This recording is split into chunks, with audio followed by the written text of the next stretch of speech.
So, yeah. Hey, Beth, what's going on? Oh, hey, Marty. This is Christina Cook. She's an astronaut. Wow. Hi. We're doing some math problems on missions to Mars. Oh, you mean like orbital injection velocities and the thrust to get out of the atmosphere? No, actually, we did those earlier today. Oh, well, what are you working on now? Well, actually, we're trying to figure out how old the first group of astronauts will be when they land on Mars. Oh, well, can you show me? Yeah, sure. So right now, NASA has plans for a human Mars mission in the 2030s. So, okay, let's say, pick a number in the middle, 2035. Right now, it's 2017. So how many years away is that? Let's subtract and see. 18 years. So we can say humans will walk on Mars in about 18 years. So let's say you're a middle school student, you're around 11 years old. Let's see if that would make you the right age. In 18 years, middle school students are going to be around 29 years old, which is the exact great age to start a career as an astronaut. So it's entirely possible that the first person to walk on Mars could be in middle school today. Wow, we have got to talk more about this. Well, we have about 30 minutes. This is STEM in 30. This is STEM in 30.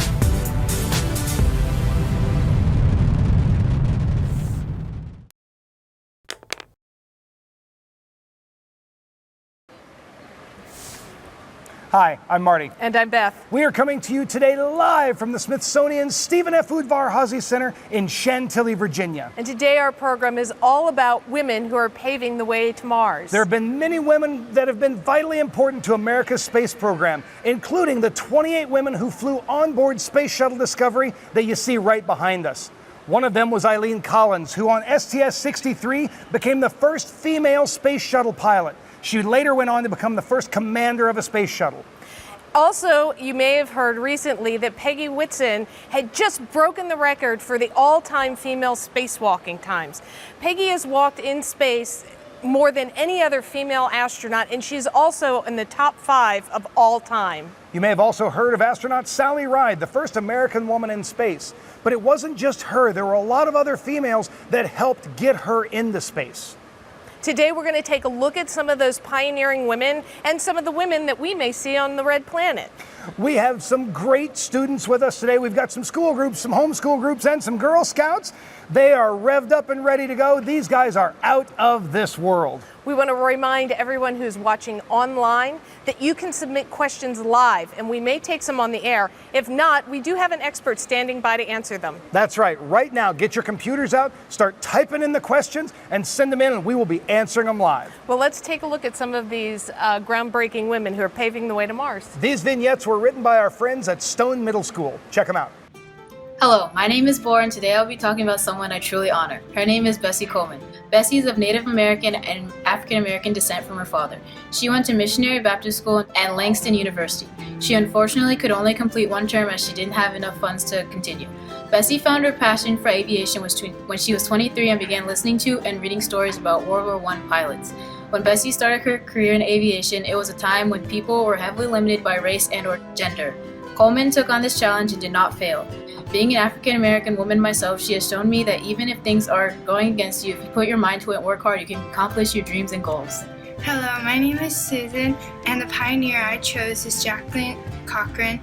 Jacqueline grew up in poverty, which may have discouraged some from doing great things, but not her.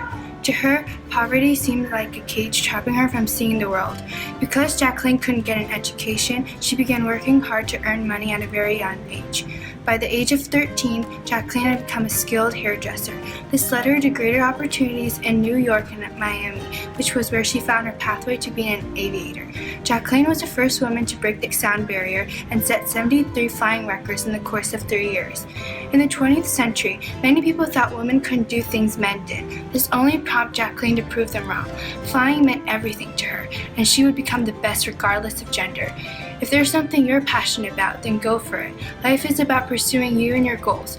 Your life isn't owned by anyone but you, so take that chance and fly towards your dreams. My name is Carson Coleman, and I am very impressed by Catherine Sullivan's career as an astronaut.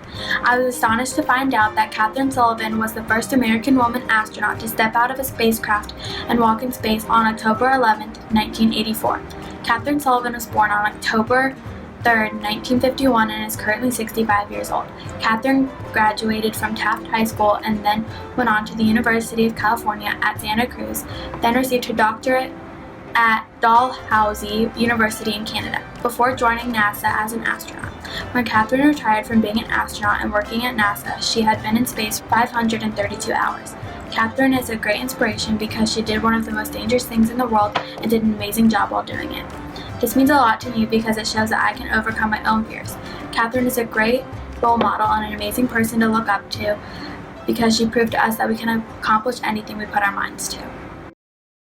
We are joined by Abigail Harrison. You might know her better as Astronaut Abby. She is a college student who a long time ago set her sights on becoming an astronaut. Abby, thanks for joining us today. Yeah, thanks for having me on, Marty.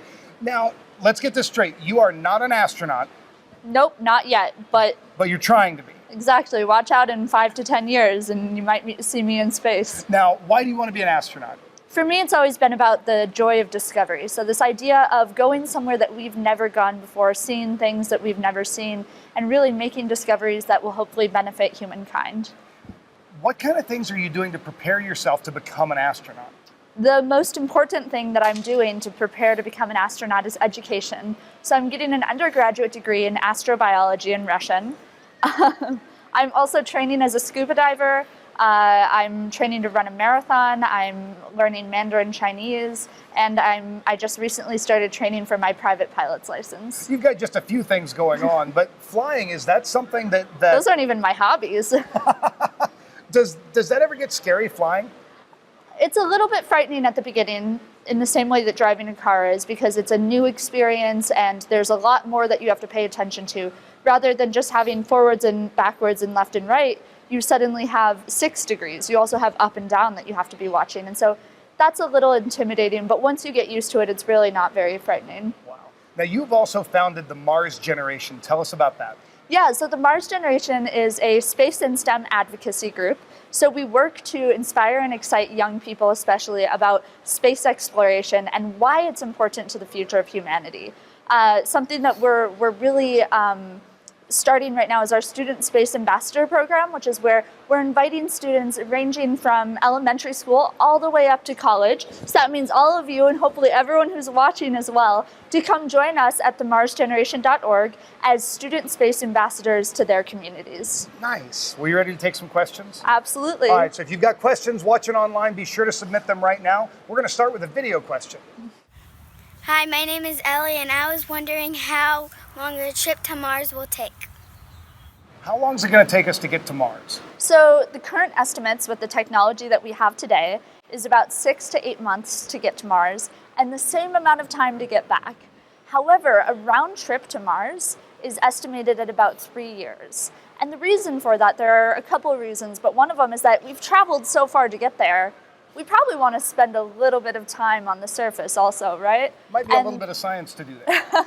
It almost seems like there's a reason we're going. Yeah. The other one is that we have to wait for the trajectories of the 2 planets to line up well, because we don't want to be traveling when they're on opposite sides of the sun, obviously. That's just making it harder on ourselves. Makes it a little bit harder. All right, let's go to an online question next. How old do you have to be to become an astronaut? Pardon. So this is a little bit surprising. So surprising that I coughed. That in order to be an astronaut, you really only have to be 18 years old. So you have to be a legal adult citizen of the United States to be an astronaut with NASA. However, most astronauts aren't selected until their late 20s, early 30s, at the earliest usually, because of all that education that I was talking about earlier. You really have to work hard to get up to that level. And the degrees are in STEM fields, but it's a wide range, right? Absolutely. You can really study anything within the umbrella of STEM. ranging from the example that we like to use is veterinary sciences all the way up to astrophysics, anything that you are passionate about. That's really cool. All right, well, we've got a student correspondent in the audience, Ben. And Ben, do any of you guys have some questions out there? Yeah, we do have some questions. The first one is from Isaac. Can you make food in space? Can you make food in space? Yeah, absolutely. Otherwise, how would the astronauts eat up there? So there's a couple ways we can look at that. You can definitely prepare food in space. That's what we usually do, is we send pre-prepared food up to space with the astronauts that they can then consume there. But something that they've recently been working on as well is growing food in space. So everything from growing potentially algae that we could eat, because that's a great source of protein and nutrients, also to growing more normal seeming things like lettuce. So they have grown and eaten space lettuce on the International Space Station. And hopefully that's something that we'll get to do on the trip to Mars as well. And maybe they can grow a little like space basil and make some space skin. That would be quite nice, yeah. All right, Ben, do we have another question in the audience? Our next question is from Jack. How many people work in the International Space Station? How many people work on the International Space Station? Yeah, so that's a great question. The International Space Station has a capacity that can hold anywhere up to 9 people at a time. However, the least amount of people that are on there are 3. Usually they average that out and keep a crew of 6 astronauts on the International Space Station. Something interesting about that is that I would bet that every single one of you in the audience has been alive. Your entire life that you've been alive, there has been at least 3 astronauts on the International Space Station. That's kind of a crazy thought, isn't it? Absolutely amazing, because I'm old enough to remember when that wasn't the case. So am I, honestly. Well, I don't quite remember it, but it happened. Thanks. All right, so we recently got a chance to talk with astronaut Christina Cook about some of the training that she's done to help prepare for a long-duration space flight. So in my career, I've had the chance to work in Antarctica over several different seasons. And I think that's been really helpful in preparing me for some of the things I've come across so far in my training, and that I hopefully will come across on a future mission assignment. And one of those things is how to work in novel environments. When I was working in the Arctic in Greenland, I used to have to climb towers in temperatures of around -50 or something like that, and make repairs to scientific instruments at the top of these towers. And sometimes those repairs actually involve soldering and real delicate work. And obviously you have multiple layers of gloves on. So learning how to be patient and how to get the job done when you have not a lot of dexterity, you're in an awkward physical position, and you have to have a lot of focus and overcome some of the things that might not make you the most comfortable in that situation. It's a lot like spacewalk training. You're in a spacesuit in spacewalk training, you have huge pressurized gloves on, you can't actually feel anything in terms of the dexterity and the touch sensation on your fingers, but you have to still find a way to get the job done, despite all of those things that aren't comfortable and that might be trying to distract you from the focus that you need.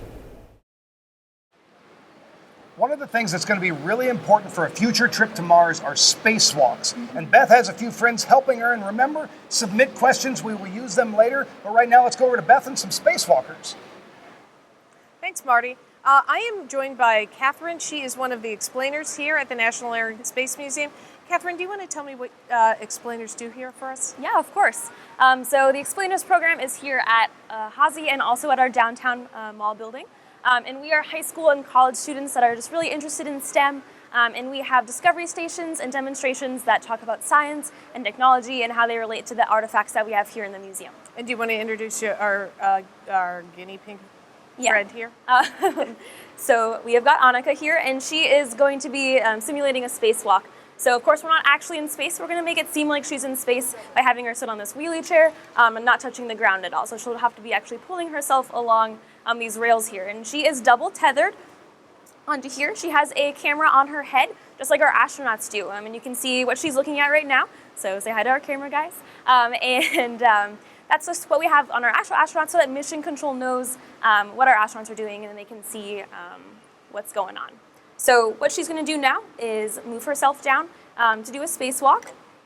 So she is going to move her tethers along. And let's see. All right, there we go. All right, so how's that going? Pretty good. Pretty good? Yeah? What's challenging about it? Probably unlocking them. Unlocking them, yeah. So when we have our gloves on our spacesuits, they're pretty thick. We really don't have a lot of mobility in them, but they're actually the thinnest part of our spacesuit. But it is a little bit difficult to do that, right?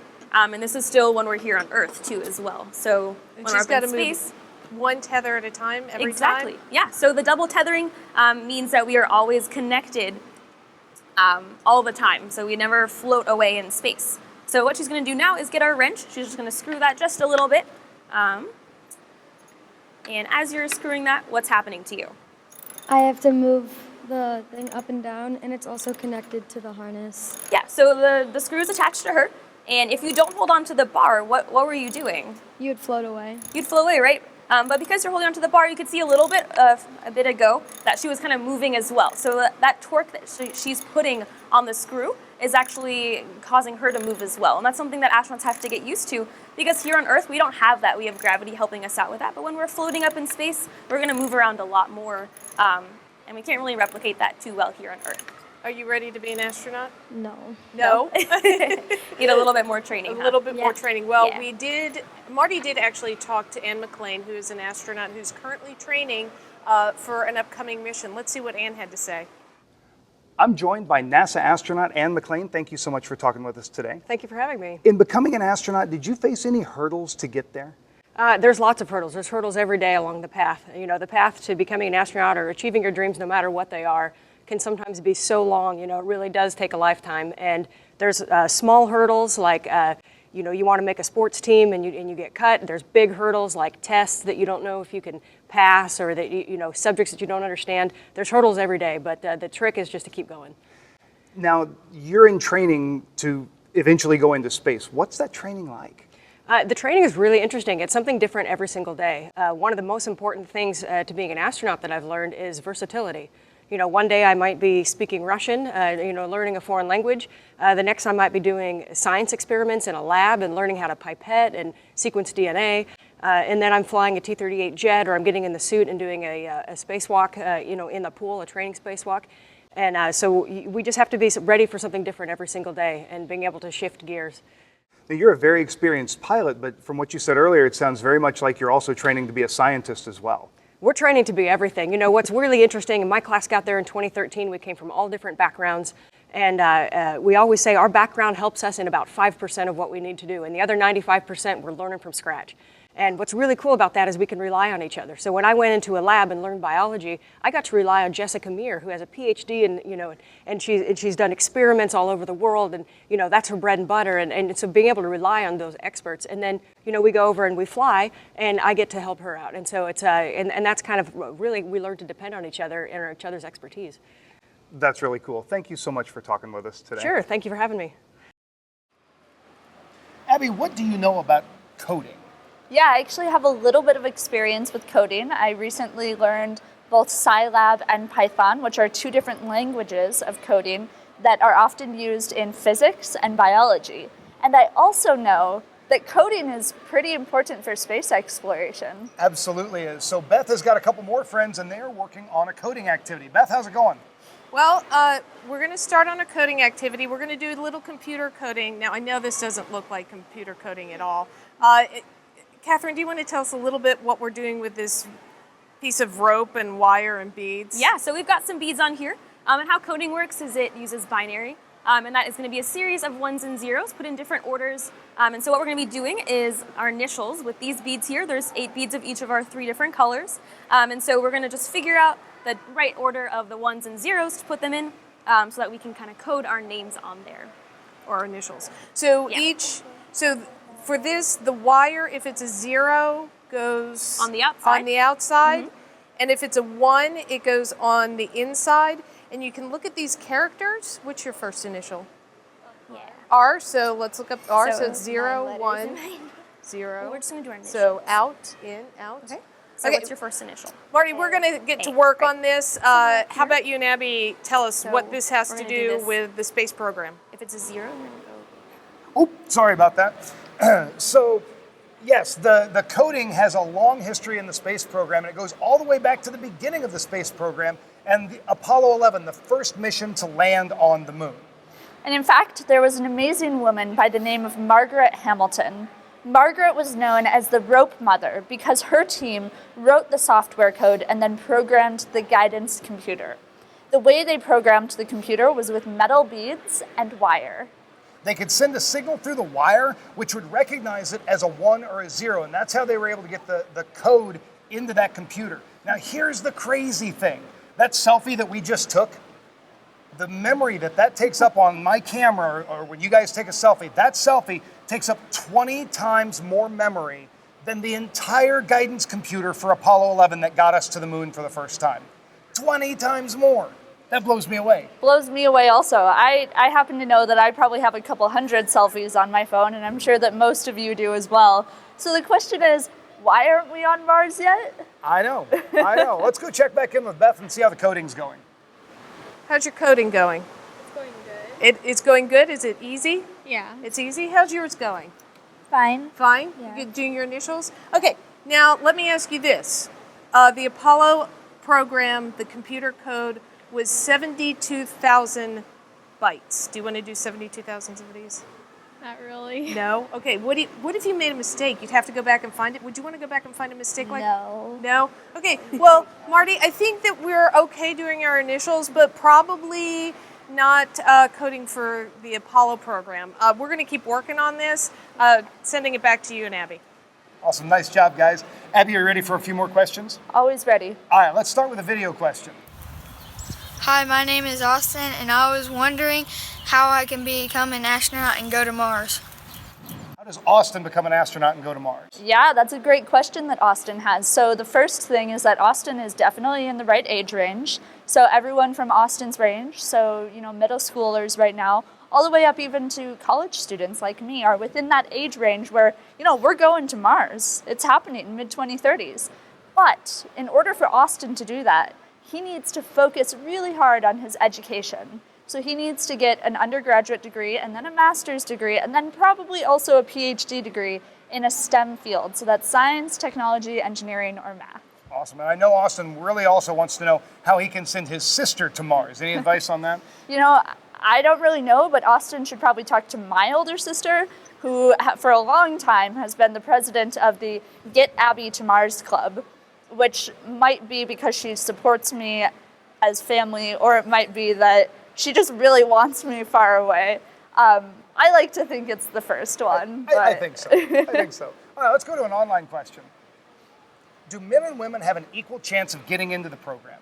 That's something that I'm excited to say now, yes. This most recent astronaut selection, in which 8 astronauts were chosen, 4 of them were men and 4 of them were women. So I hope that in the future, as I start to become an astronaut and as maybe some of these young folk become an astronaut as well, we'll get to see that same balance occurring. Nice. All right, Ben, do we have any more audience questions? Yeah, our next question is from Ben. Hello. What is your motivation to become an astronaut? What's your motivation? That's a great question. So for me, it's been something that I've been passionate about since as long as I can remember, honestly, since I was probably 4 or 5 years old. I was really into science fiction, and I actually thought that I was going to be an astronavigator. And then when I was about 9 years old, probably, I realized that that wasn't a real position. And so I settled for astronaut instead. But it's just something that I've always been passionate about, with this idea of, going somewhere new, looking over that next hill, crossing that next boundary, and seeing what else is out there. So for me, that's what motivates me. Nice. All right, Ben, do we have any more questions?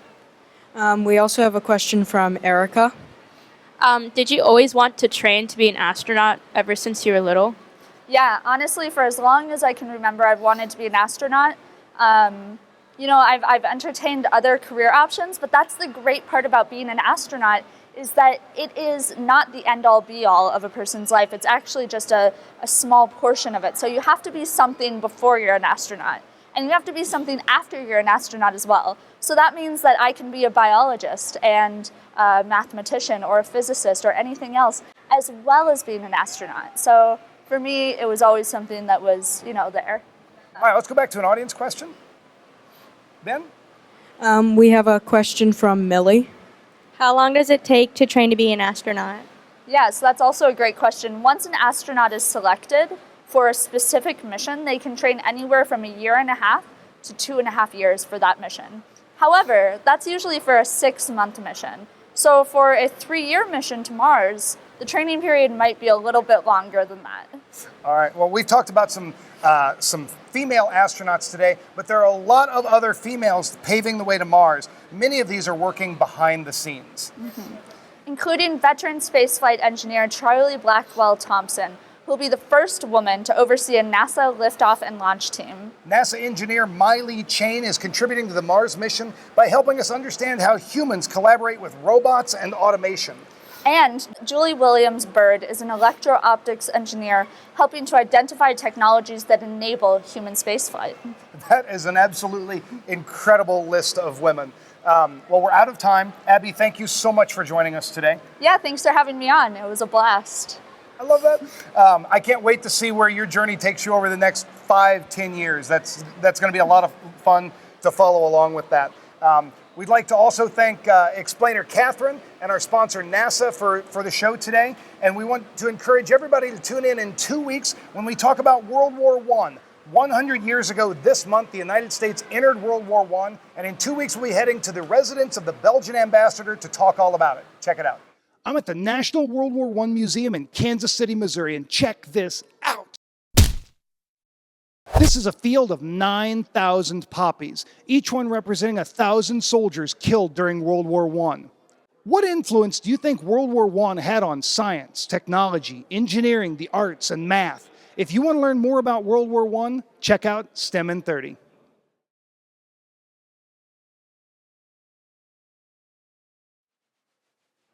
So today we are going to leave you with an animation of the sights and sounds of an SLS rocket launch. This may be the rocket that takes Christina or Anne or Abby or maybe even one of you all into outer space and to Mars. Thanks for watching.